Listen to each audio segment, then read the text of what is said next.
Hey, Define Yourselfers.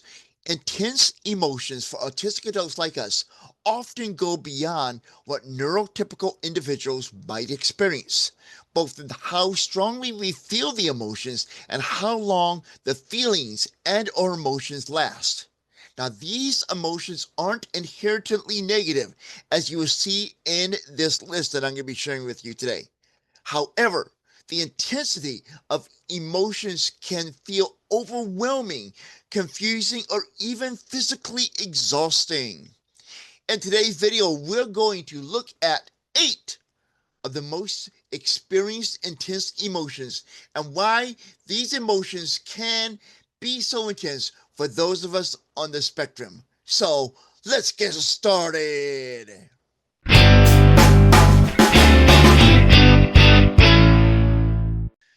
Number one, anxiety, and this includes social, sensory, or situational anxiety.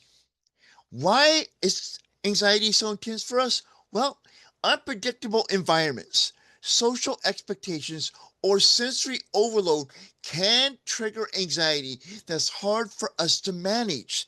Those are things that can make that anxiety feel 10 times stronger than it would in our neurotypical peers. Now, some common situations that can lead to our anxiety being hyped up, amped up, whatever you want to call it, includes social gatherings, job interviews. Now, everyone gets nervous about job interviews, or at least most everyone does. If they say they don't get nervous, they're probably lying to you.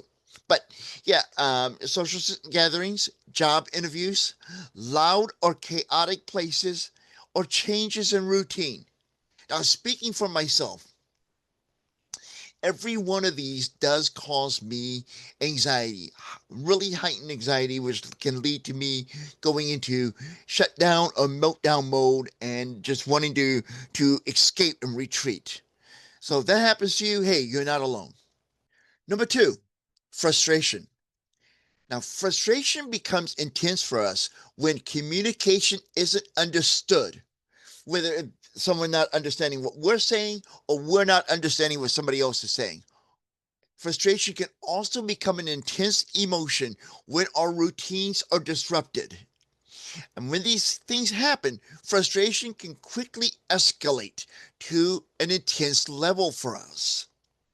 Now, frustration is often linked to executive functioning struggles, lack of accommodations, or masking fatigue. Those three scenario situations, whatever you want to call them, executive functioning struggles, lack of accommodations, or masking fatigue often does contribute to us having escalated or amplified levels of frustration compared to our holistic peers. Now, for me, I do get frustrated at times with communication, easily frustrated when I don't understand, especially when I don't understand what someone's saying. Not that much when somebody does not understand me. I'm pretty good at communicating. But when I don't understand them, I can get frustrated. Okay. And then my frustration quickly escalate. And when my routine gets uh, changed on me suddenly. And what I mean by that is this. I can go into the kitchen. I am in my mind. I'm going to go in the kitchen. I'm going to go and make myself a sandwich. I'm going to grab myself something to drink. I'm going to go sit down in my chair and I'm going to watch some TV. Now I walk into the kitchen and I love my wife. So don't think that I don't. It could be my wife, it could be anybody else. And I'm walking in there and they say, "Hey Chris, while you're in there, could you bring me out a bottle of water?"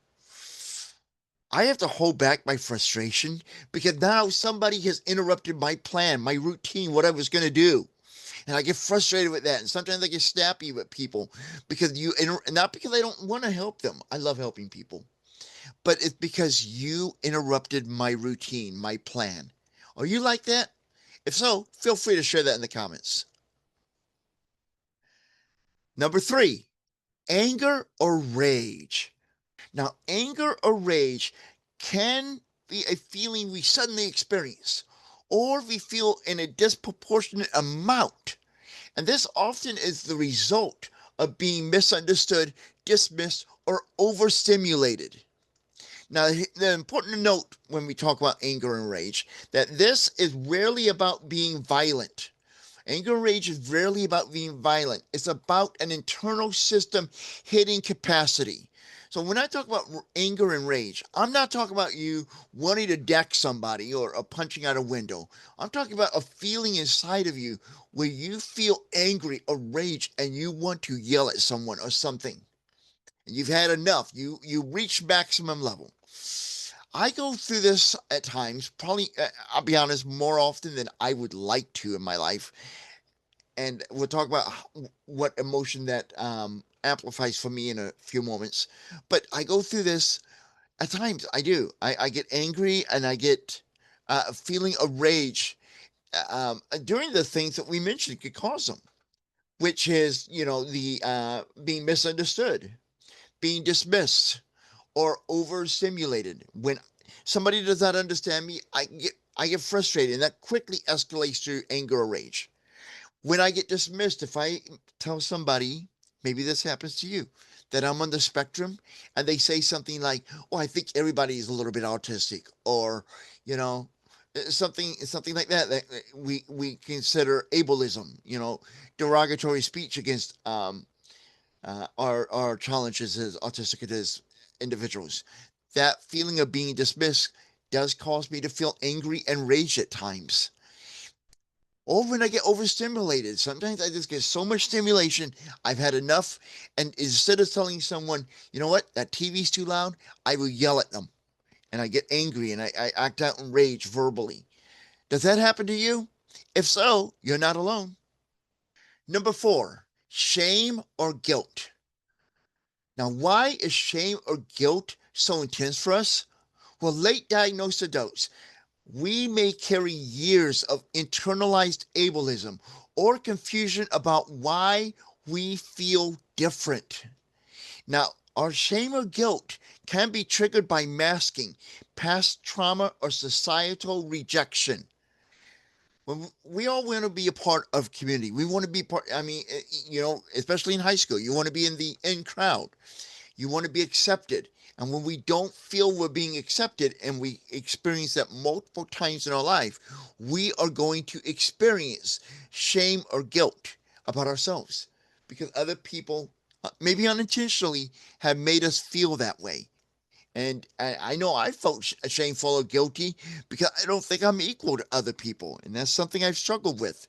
But as I've been building my confidence, I realize the only person I have to measure up to is me, nobody else. Number 5, emotional shutdown or numbness. Emotional shutdown or numbness is often a protective response to emotional or sensory overload.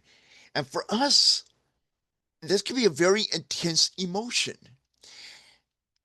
to the point that it feels like we are going blank, we're zoning out, we are dissocializing or feeling nothing at all during high stress. I get this way for me, especially when I'm in sensory overload or when I'm protecting myself because so much is coming at me at once. That's usually sensory overload, whether it be noise or too many people talking to me or too many people around me. Like if I go to the hospital or get a blood draw and the phlebotomist is there and 2 or 3 other people are standing around me, I get a little overwhelmed. I feel threatened a little bit. And if I tend to, in this situation, go into emotional shutdown or get kind of numb instead of getting angry and aggressive. But each their own. So, do you experience emotional shutdowns and numbness? And are they intense emotions for you? If so, you're not alone. Number 6, joy or excitement. Yes, positive emotions can be intense for us as well. It's not all about the negative stuff. Positive emotions can be intense. And sometimes it, that intensity feels great, and sometimes it's a little bit too much. Now, why is joy or excitement so intense for us? Well, when we are engaged in our special interests, a routine that feels comforting for us, or any sensory uh, pleasures can trigger internal euphoria. You really get into your special interests, this routine that you like that makes you feel good, or you find something that it's sensory pleasure, like me playing my needle ball. These can give you euphoria, which makes us feel good. Now, some examples that can lead us to having intense emotions of joy or excitement include finally being understood. When people start understanding about your autism, that can cause you joy and excitement, and a large amount of that. And it could also be triggered by engaging in a favorite hobby, feeling safe in a neurodivergent affirming space. So if you experience an increased level of joy and excitement than other people, and sometimes you get so excited, other people look at you like you need to calm down. You don't need to calm down. You're just being your authentic autistic self. Embrace it. And remember, you're not alone.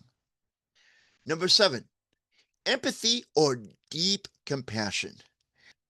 Now, why is empathy or deep compassion an emotion that can feel very intense for us? Well, contrary to stereotypes, many autistic adults feel others' emotions deeply, sometimes to the point of emotional flooding. This means we just feel overwhelmed by it and consumed by the empathy or compassion we have for somebody else. We see somebody hurting, someone who is being discriminated against, because we can relate to that. We will have empathy for them and deep compassion so much it can overwhelm us.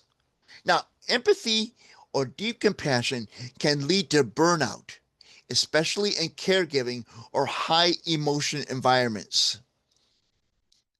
That's something I battle with a little bit, and I'm aware of, consciously aware of, being a caregiver for my wife who has stage 4 metastatic breast cancer.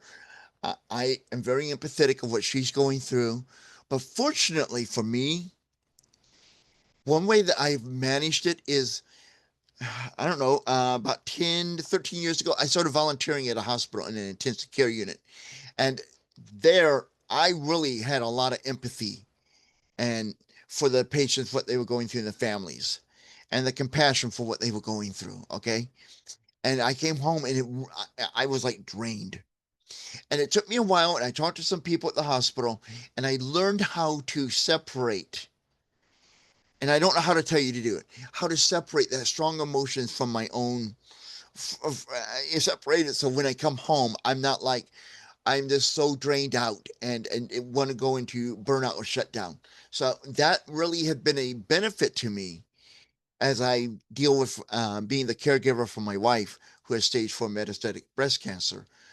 Therefore, I'm not going to be so overwhelmed or flooded by my emotions and compassions that I'm ineffective being her caregiver. It's a very difficult challenge. I can totally relate to it, especially during my time that I was in the ICU, and the empathy and the compassion I have for people I did not even know. Imagine how hard it would be with for me with my wife if I had not learned how to separate those feelings from me and put that distance that you need to, that medical professionals need to when they're working with patients. So if you have struggled with empathy or deep compassion for others, one, you're not alone, and two, it's a it's an admirable trait because I don't think there's enough people in the world that have empathy and compassion for other people who are struggling or facing challenges.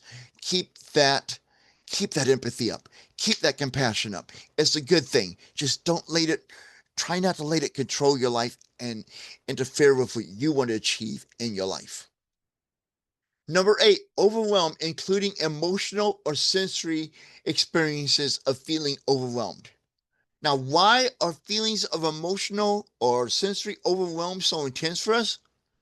Well, what causes it basically is everything. These can be sounds, they can be lights, they can be feelings, they can be thoughts. Any mixture of those or all of the above can pile up into a state of total shutdown or meltdown. Feeling overwhelmed may lead to withdrawal, emotional outbursts, or the need for complete solitude.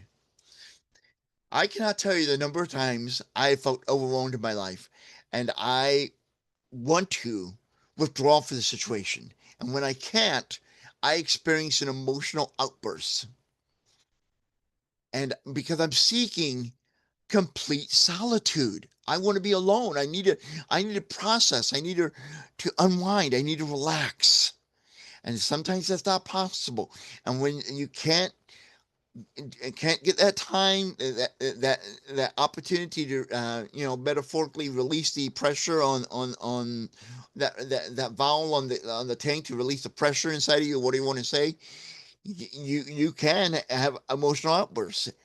And for me, when I have those emotional outbursts, when I calm down, I feel shame. I feel disappointment in myself. But those are understandable emotions because I'm holding myself. When I do that, I'm holding myself to the standards of a neurotypical person. And I shouldn't do that because I'm not neurotypical. I'm neurodiverse. I have autism. I need to know that this is acceptable for me. Of course, nobody enjoys emotional outbursts, whether you're the one having the emotional outburst or you are the receiving end of it, and you want to try to minimize those. But forgive yourself if you have an emotional outburst because you've been overwhelmed. And if you do go through feelings of being overwhelmed and you experience withdrawal, emotional outbursts, or the need for complete solitude, you're not alone. Now, before we wrap up this video, let me answer the question that's probably on your mind right now. And that is, why are these emotions, the 8 that we just covered, are so intense for those of us on the spectrum? And it boils down to 4 simple explanations, or at least 4 explanations. And the first is neurological differences. Mean emotional regulation may work differently for those of us on the spectrum compared to our autistic peers. Masking often suppresses emotions until they erupt later. This is one of the reasons it's important for us to learn how to unmask. It's not an easy task, and it can be a lifelong process for many of us, especially if we were not diagnosed until later in life. And we have to go through the process. But masking is a contributing factor for why some of these emotions can be so intense for us. Why it's important to try to unmask. Interoception challenges can make it hard to even identify the emotion in the moment.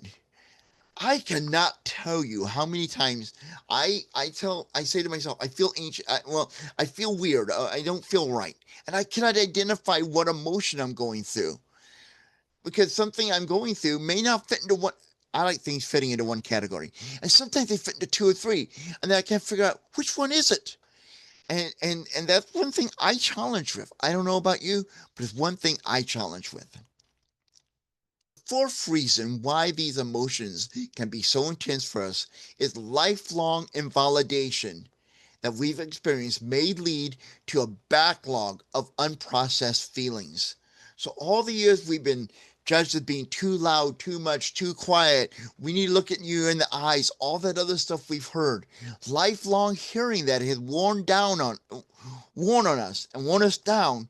And now we have a backlog of unprocessed feelings that we have to plow through. And it could be years, it could be decades of feelings that we have to go through and work through. And that's not an easy process to go through. Now it is your turn.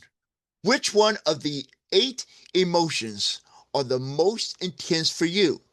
Share your answer in the comments. And remember, this is a no judgment zone.